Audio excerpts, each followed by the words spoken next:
We turn now to California to look at the effort to recall Chesa Boudin, the district attorney of San Francisco. Boudin was elected in 2019 on a platform to end cash bail and curb mass incarceration. He's part of a growing number of prosecutors around the country who vowed to use the district attorney seat to end tough-on-crime tactics and restore civil rights.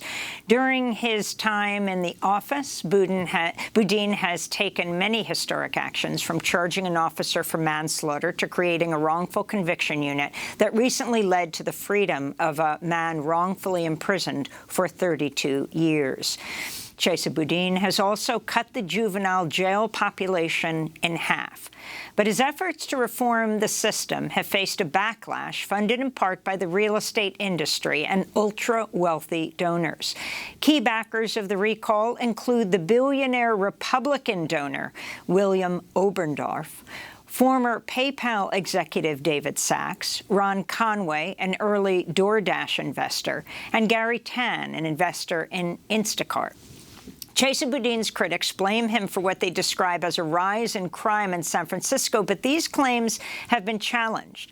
The San Francisco Chronicle recently reported the data shows that crime shifted dramatically during the pandemic. But now that San Francisco is returning to pre-pandemic behavior, so are its crime rates, the Crown writes. Chesa Boudin is the child of weather underground activists Kathy Boudin and David Gilbert. He grew up with both parents in prison. His mother, who died last month, was released in 2003. His father was only released late last year after serving 40 years in prison. San Francisco District Attorney Chesa Boudin joins us now. Welcome back to Democracy Now!, Chesa. You face this recall. First of all, condolences on the death of your mother. Thank you, Amy. I appreciate it, and it's good to be back with you. I want to talk about your mother in a moment, but I want to talk about the recall that you're facing on Tuesday. Can you talk about, for many people in the country, it may sound unusual. You're elected to office, and then you face a recall. But in California, recall challenges are not as unusual. Explain who's behind this and why you think it's happening. Thanks, Amy. Yeah, I certainly expected and hoped to be able to buckle down and do the work of fixing our broken and dysfunctional and failed criminal justice system for 4 years after I was elected to a 4-year term. But you're right. In California, recalls are all the rage. And the folks who are behind them, as we saw with the attempted recall of Governor Gavin Newsom, are Republicans and police union operatives and ultra-right-wing groups that have learned the hard way that they cannot win at the ballot box if they put their candidates or their ideas to the voters. In other words, their only path to winning is not to actually tell voters what their policies or principles or values or even their candidates are, but rather to attack those of us that have won elections democratically. It's as you mentioned, the primary individual donor of the recall against me is a man named William Oberndorf. And to be clear about who he is and what his values are, he's given over $6 million to the PAC controlled by one-time Senate Majority Leader Mitch McConnell. And he helped Mitch McConnell, Moscow Mitch as they call him, pack the U.S. Supreme Court. His values include eradicating gun control laws, taking away women's right to control their own bodies, and attacking the right to vote. These are not San Francisco values. But he would never be able to win with his chosen candidate. And so instead, they've spent the incredible sum of $7 million in a local election without putting forward a single concrete proposal for addressing the problems that San Franciscans face every day, without building a homeless shelter or helping to support our underfunded school teachers, without even advancing one iota of concrete policy proposals or evidence for how we can do better than what we are doing every day. Can you talk about what you think are your greatest accomplishments at this point? No, I'm tremendously proud of a lot of the work we've done, particularly when you look at it in the context of a global pandemic. I took office in January 2020, and 2 months later, I was shut out of my office, and our courts all but shut down. And we haven't ever gotten back to full capacity. But despite that obstacle, the things I'm most proud of are, I'll give you three examples. First, a historic decrease in our juvenile incarceration population and our overall incarceration population. We have showed that it is possible to dramatically reduce reliance on jails and prisons, even as crime rates remain at historic lows. Our violent crime rates are lower than Oakland or Sacramento, cities nearby with supposedly tough on crime prosecutors. We do not need to jail our way up out of poverty or other social problems. Second, we've invested the savings from decarceration in a massive expansion of victim services. I'm tremendously proud of the work my victim advocates do, not focus narrowly on punitive outcomes, but focus entirely on trying to support those who've been harmed by crime, regardless of what language they speak or what country they were born in. We've had a really, really significant increase in language access.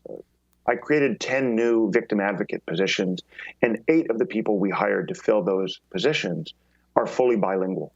Chinese is the biggest second language group by far in San Francisco. And incredibly, when I took office, we had just 1 Chinese-speaking victim advocate. Now we have 5. That's just a couple examples of the victim advocacy work that I'm proud of. But I want to give you one other category of achievements that I'm proud of, and that is our work to build a justice system that works for everybody, not just the wealthy and the well-connected. Our work to hold those in power accountable the same way that the system has been designed to do for generations to those who are black and brown or marginalized.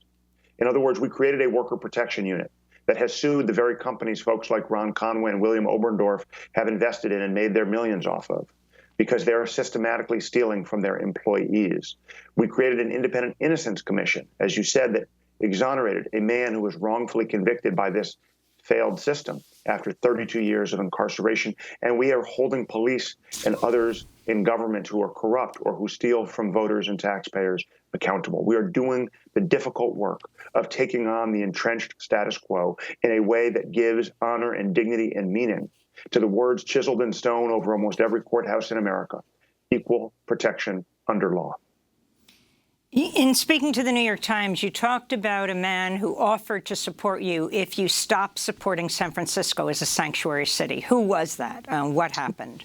That was William Oberndorf. I was introduced to him back in 2019 when I was a candidate for office. We had a very short meeting because he was rabid and livid about San Francisco's sanctuary city policy. He was insistent that the only path to public safety was for San Francisco to start cooperating with ICE and expediting deportation of anybody who had contact with law enforcement.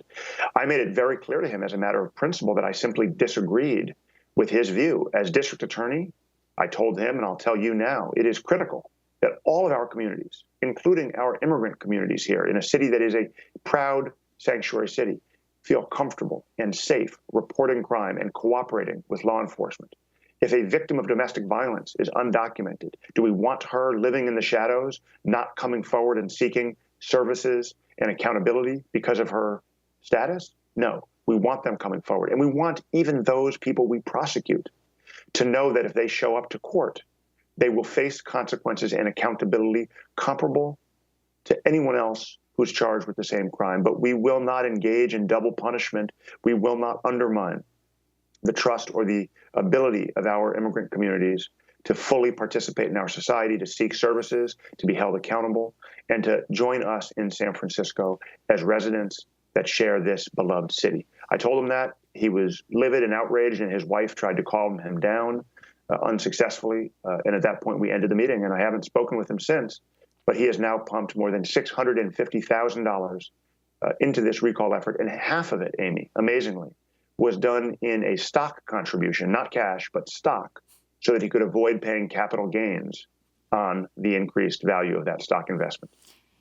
Chesa Boudin, can you tell us about who Joaquin Ciria is and the Innocence Commission?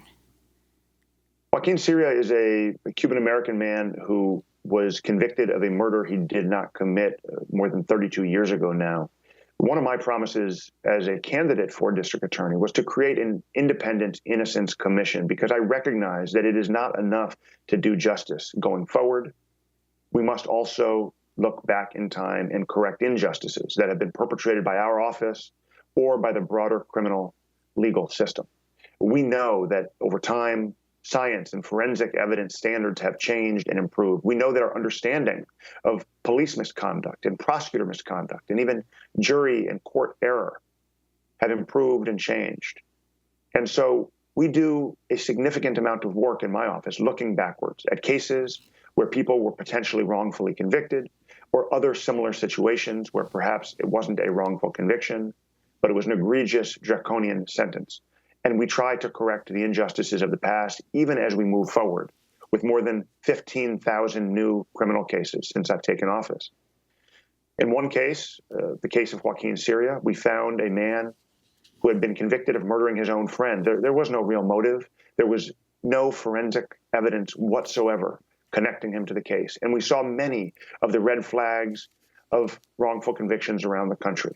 No forensic evidence, coerced confessions, a grant of immunity to another person who was in fact a suspect to testify against him, coercive interrogation tactics by police on a juvenile. I could go on. What we did in that case, once we identified it, was the only thing consistent with the facts and the law and our ethical duty, the oath of office I swore, and that was we asked the court to vacate his conviction and release him. Thankfully, after we had fully briefed the court had reviewed the evidence as well. The court granted our request, and Joaquin Syria is now a free man. I was tremendously privileged to be able to meet him at an event celebrating his release, to speak with him in, it was a fun conversation. It was in Spanglish. We both speak both languages, and we flip back and forth. And he has a tremendously big heart. He's not bitter or resentful. He is ecstatic to be with his wife and his family, and to be able to move forward after 32 years of wrongful conviction. Chesa Boudin, I wanted to turn to an ad supporting your recall. This was financed by the group San Franciscans for Public Safety. District Attorney Chesa Boudin is telling you we are racist? Anti-Chinese, Republican? You gotta be kidding me. Billionaire?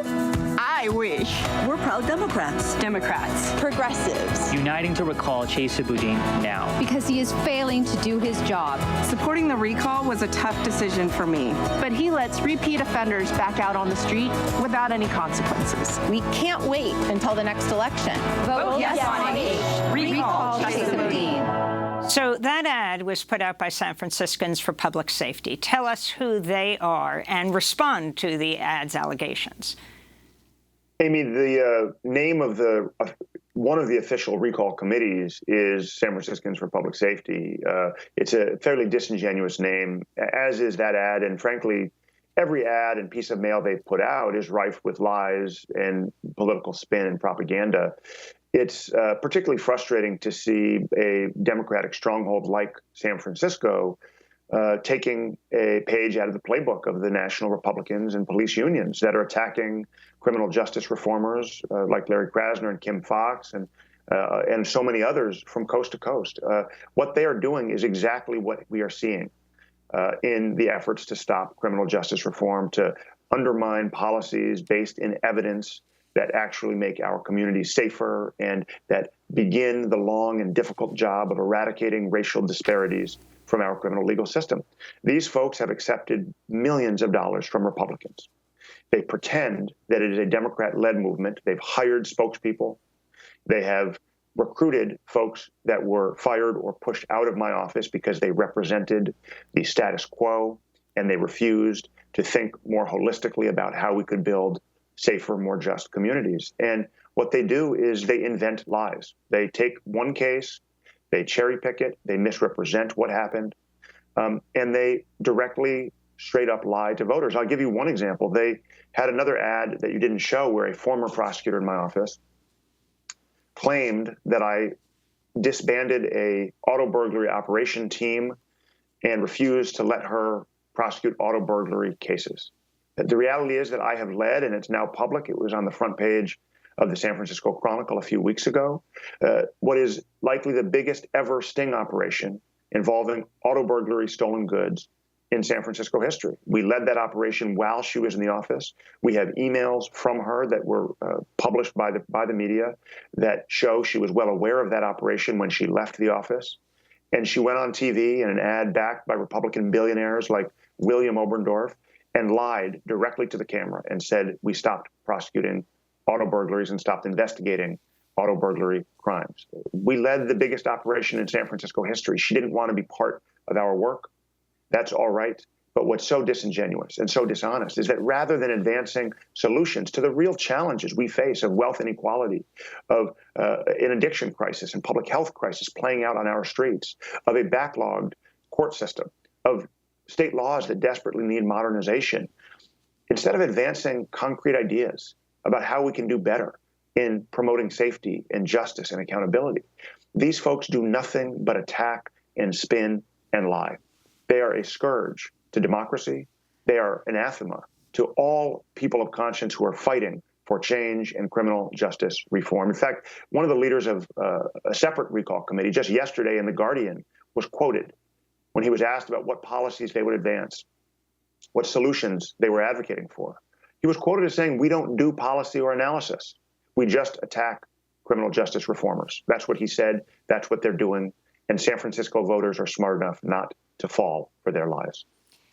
Chesa, before we go, I wanted to ask you about the recent death of your mother, the longtime prison activist and educator, Chesa Boudin, who died at the age of 78, May 1st. Chesa Boudin was a former member of the Weather Underground, served 22 years in prison. She was in jail for most of your childhood. After her release, Chesa Boudin co-founded the Center for Justice at Columbia University. Brave New Films recently produced this short video featuring you, Chesa, and your mom. During all the 60s, I was trying to figure out, in a deep way, who was I in society? And ultimately spent 22 years in prison. My mom, Kathy, was in a prison that welcomed programming. She received her master's degree while in prison. She was a founder and facilitator in a group called ACE, AIDS Counseling and Education. It became a national model for AIDS education and prevention using a pure education approach. My mom also was involved in parenting programs. I'm using much of what she learned herself, parenting me. The years that I spent in prison were ones of being very deeply rooted in building community, being part of a community of women. We learned from each other, worked together, and one by one made it home.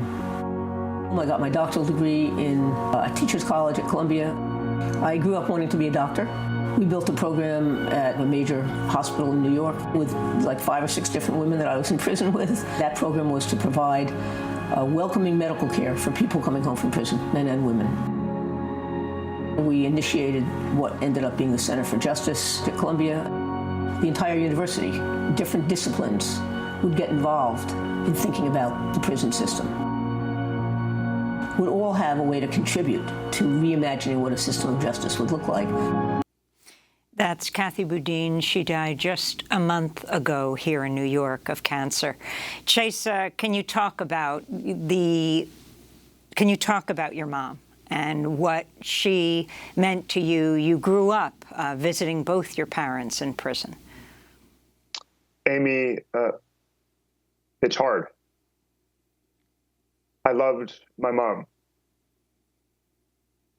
If she were here, she'd be watching your show. She loved watching. She loved watching your show, and she found ways every day from prison during her 22 years behind bars, and after she came home, to love me, to support me, and to give back to everybody around her. We're celebrating the tremendously full and rich life that she lived, the generous life that she lived, even as we mourn her loss. And we have so much to be thankful for she was fighting cancer for 7 years, and she lived long enough to be the first person to welcome my son home from the hospital when he was born 9 months ago today. She lived long enough to welcome my father home after 40 years in prison. So I'm sorry it's emotional, but she was a wonderful mother, and we miss her. And Chesa, before we go, I wanted to ask how your father is doing. Just recently released from prison after 40 years, and then losing your mother, Chesa Boudin. He's doing really well, Amy. Thank you for asking. He didn't expect, of course, to come home and have my mother's health take such a precipitous decline, but he dove headfirst into being a caretaker for her. And he and I were able to be with her at her bedside when she died, actually listening to the same Nina Simone album that they listened to when she brought me into the world.